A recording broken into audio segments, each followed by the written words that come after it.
মসজিদে ইমাম পরিচয়ে প্রতারণা, গোপনে খ্রিস্ট ধর্মের দাওয়াত। পশ্চিম মাইঝেইল জামে মসজিদের দায়িত্বপ্রাপ্ত ইমাম মুফতি হাবিবুল্লাহ বাহার এবং বাকপুরা জামে মসজিদের ইমাম মাওলানা মুফতি সারোয়ার বিন কাশেম দীর্ঘদিন ধরে নিজেদের প্রকৃত ধর্মীয় পরিচয় গোপন রেখে ইমাম হিসাবে দায়িত্ব পালন করছিলেন। স্থানীয় সূত্রে জানা যায় তারা গোপনে খ্রিস্টান ধর্মের দাওয়াতি কার্যক্রম পরিচালনা করছিলেন। এইটা বাংলাদেশে একেবারে নতুন চলছে বিষয়টা এমন না, এই বিষয়টা দীর্ঘদিন ধরে বাংলাদেশে চলছে। মুস্তাশরিকিন বা ওরিয়েন্টালিস্ট, এটা তো আমরা অনেক সময় খ্রিস্টান মিশনারির অপতৎপরতা বলি। মুস্তাশরিকিন তাদের একটা পার্টস আছে, মানে এখানে তারা কোরআন শিখবে, কোরআন শিখাবে, হাদিস পড়বে, হাদিস শিখবে, মাদ্রাসায় পড়বে, মাদ্রাসায় পড়াবে, ইমাম হবে, ইমাম বানাবে, ইমামতি করবে, সব করবে। উদ্দেশ্য হচ্ছে শুধুমাত্র কেবলমাত্র মুসলমানদেরকে ধোঁকা দিয়ে যাওয়া। আপনারা যেটা দেখেছেন যে ফরিদপুরের ভাঙায় যে ঘটনাটা ঘটেছে, ওই ঘটনার পরে অনেকটা আমাদের টনক নড়েছে। তারা হাদিসের ভুল ধরতে এসে হাদিসের উপরে কিতাব লিখে ফেলছে। আপনি চিন্তা করতে পারেন, হাদিসের উপরে কিতাব লিখে ফেলছে। তাহলে কি পরিমাণ তারা শক্তিশালী, কি পরিমাণ এফোর্ট তারা ইসলামের বিরুদ্ধে দিচ্ছে। তারাই ইসলাম ফোবিয়া তৈরি করছে, দিকে দিকে তারা নাস্তিক তৈরি করছে। এবং দেখুন সেইখানে কতটা সহজভাবে বলা হচ্ছে যে আপনি ইমামতি করেন, কোনো অসুবিধা নেই, আপনার কাজ হচ্ছে এইখানে এসে আপনি একটু খালি ডুব দিলেন, আমাদের তরিকাটা গ্রহণ করলেন, ডুব দিলেন, ডুব দিয়ে তিনটা ডুব দিয়ে আপনি মনে করলেন যে ঈসা আলাইহিস সালাতু ওয়াস সালাম তিনি হচ্ছেন আমাদের ত্রাণকর্তা।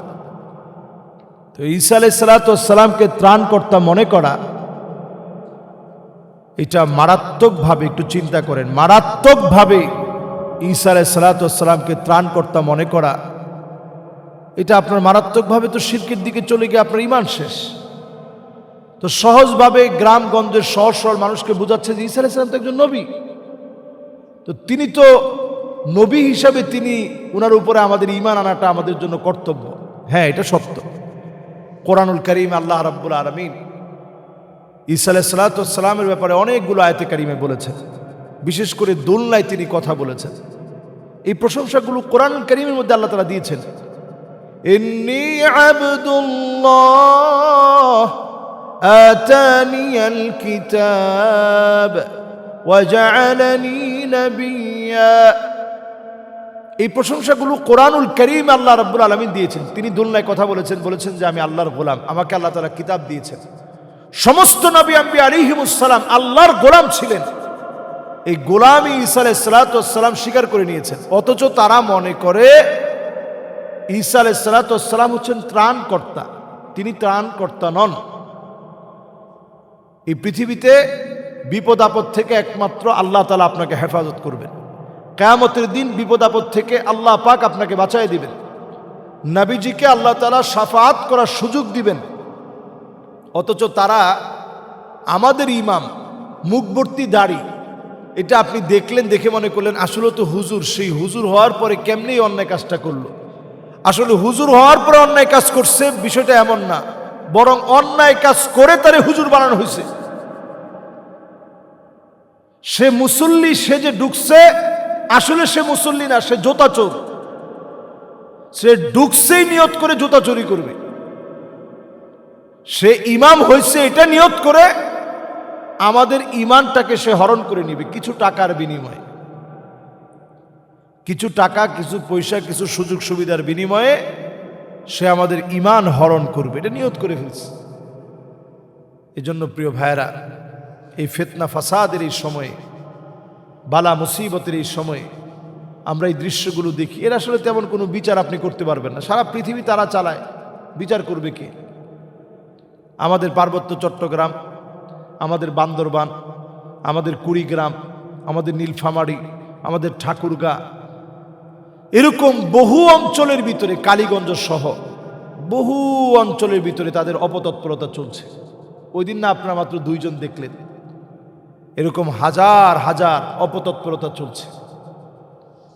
এই জন্য নবীজি সাল্লাল্লাহু আলাইহি সাল্লাম বলেছেন যে আখিরুজ জামানে এমন কিছু লোক তোমাদের সামনে তেলাওয়াত করবে, আকাল্লুহুম ফিকহান, যাদের কোনো জ্ঞান নাই, কোনো বুঝ নাই, তাদের তেলাওয়াত শুধু হানজারার মধ্যেই থাকবে, এই তেলাওয়াতের কোনো কবুলিয়াত নেই। তা আসলে এই যে এই লোকগুলো নামাজ পড়াচ্ছে, এদের নামাজের কি কবুলিয়াত? মানুষ তো অবাক হয়ে গেছে।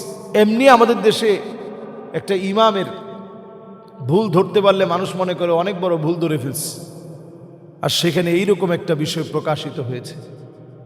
আমি বলবো যে প্রত্যেকটা জায়গা থেকে আমাদের সজাগ থাকা দরকার।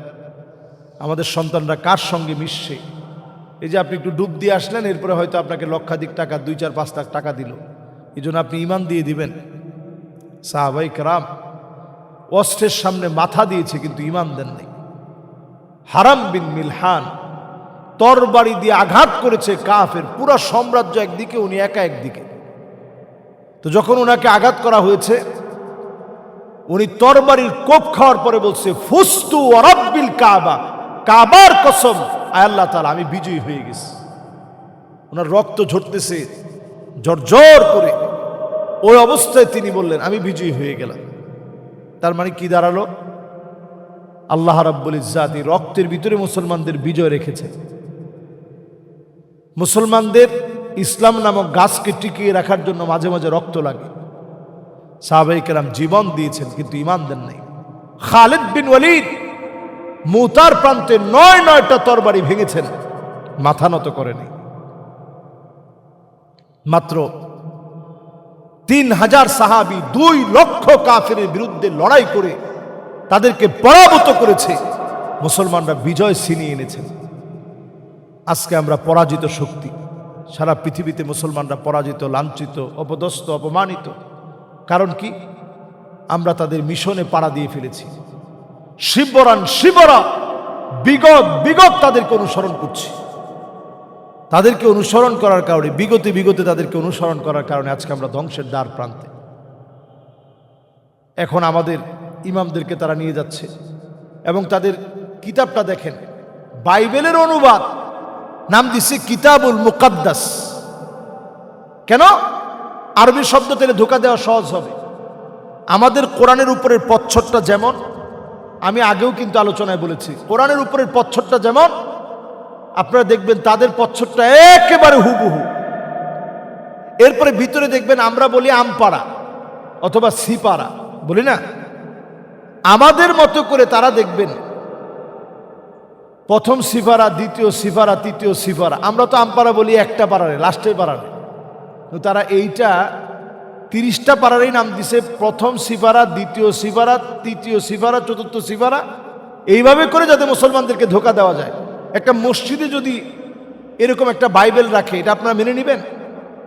এটা যে মানবেন না এটা বুঝেই তারা নাম দিছে প্রথম সিফারা, দ্বিতীয় সিফারা, তৃতীয় সিফারা। এখন এই সিফারা দেখার সঙ্গে সঙ্গে তাদের কাছে মনে হচ্ছে মাশাআল্লাহ, আর এটা তো মুসলমানের সেই সিফারা, মুসলমানের কিতাব, কোনো অসুবিধা নেই। এইভাবে করে নানাভাবে চক্রান্ত চলছে ইসলামকে ধ্বংস করার। এই চক্রান্তের সময় আমাদের উচিত একটু সজাগ সচেতন হওয়া, নিজেদের ধর্মগ্রন্থ পড়া, কোরআনুল কারীম সবসময় পড়া, কোরআনুল কারীমের সাথে থাকা, আলেমদের সাথে নিসবত রাখা, সাওয়াদুল আযম, বড়দের কথা শুনে বড়দের সঙ্গে একত্রে থাকা। এবং এই সময়ে অন্তত যেন আমি হারিয়ে না যাই, প্রতিদিন আমার নামাজটা যেন ঠিক থাকে, দিনের বিষয়গুলো যেন ঠিক থাকে, এ বিষয়ে সজাগ থাকা। এবং লোভ যেন আমার পেয়ে না বসে, এটাও আমাদের কল্পনা করা উচিত। আমরা ইমামদেরকে বেতন দিই না। সরকার ইমামদের যে একটা বেতনের কথা নতুন করে এখন বাংলাদেশে এটা পাস হয়েছে, কিন্তু কে দিবে সেটা এখন আমরা জানি না। ইনশাআল্লাহ অচিরেই যে সরকারি বাংলাদেশে ক্ষমতায় আসুক, এটা দিতে হবে। ওই যে বহু ইমাম চলে যাচ্ছে কেন? এবং দাওয়াত দেওয়ার কৌশলও এটাই যে আপনারা কয় টাকা বেতন দিবে, আমাদের সঙ্গে আসেন, অনেক টাকা পাবেন। আল্লাহ মাফ করুক, আমরা ক্ষুধার যন্ত্রণা সহ্য করতে রাজি আছি, তবে আমরা ইমান বিক্রি করব না। ইমান বড় দামি। আল্লাহ তাআলা এই দামি সম্পদ রক্ষায় আমাদের প্রত্যেককে সজাগ সচেতন বানিয়ে দিক। আমিন। আসসালামু আলাইকুম ওয়া রাহমাতুল্লাহি ওয়া বারাকাতুহু।